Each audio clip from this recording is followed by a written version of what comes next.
Drama serial खाई के आने वाली एपिसोड लास्ट एपिसोड होगी। उसमें आप लोग देखेंगे कि जमदा दुराब खां को अपने हाथों से मारेगी। जमदा ये कहेगी कि मैं तुम्हारी मौत का इंतजार कर रही थी कब से, मैं तुम्हें सब की लाशें दिखाना चाहती थी कि किस तरह से अपनों की लाशें देख के दुख होता है और दुख की घड़ी में कोई साथ ना हो और सब कुछ पता होने के बावजूद भी बंदा कुछ कर ना सके।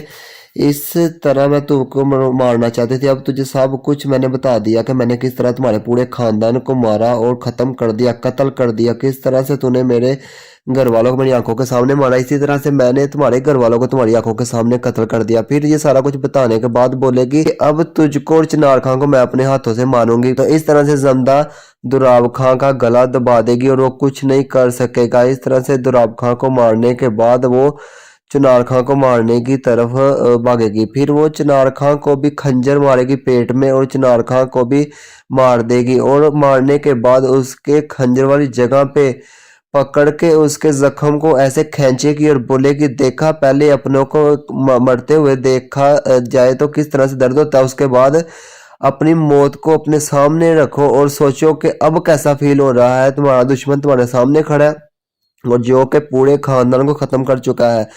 और इस तरह चिनार खां भी कुछ नहीं कर पाएगा। तो जो जमदा है वो पूरे खानदान को तहस नहस करके रख देगी, तबाह कर देगी।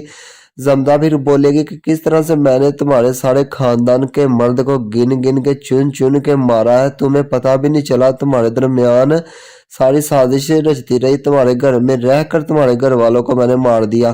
तुम लोग तो बुज़दिल दुश्मन हो, हम लोग तुम लोगों से सरेआम बदला भी नहीं ले सके। मुझे इस बात का दुख रहेगा, लेकिन फिर भी मैंने अपने बदले की आग को ठंडा नहीं होने दिया। तुम्हारे साथ प्यार करने का नाटक करने के बावजूद भी नफरत करती थी। किस तरह से मैंने ये दिन निकाले मुझे पता है। अपनी खई के तरफ बढ़ती रही और खई के चक्कर में मैंने दिन रात इस घर वालों के साथ कैसे दिन गुजारे होंगे, अब तुझे मरने के दौरान टोटल एहसास करना पड़ेगा। इस तरह से जमदा चिनार खां को भी मौत के घाट उतार देगी और फिर अपनी खुशी का जश्न मनाएगी और फिर अपनी बेबसी पे भी रोएगी कि किस तरह से मेरे घर वालों को मेरे सामने मारा गया और मैं तब कुछ ना कर पाई। लेकिन इन जाहलों को मैं पढ़ाने के लिए इधर आई शहर से और इन्होंने किस तरह से इधर के लोगों को ये रगमाल बनाया हुआ था। इस तरह से इसकी आने वाली लास्ट एपिसोड बहुत ही मज़े की होने वाली है।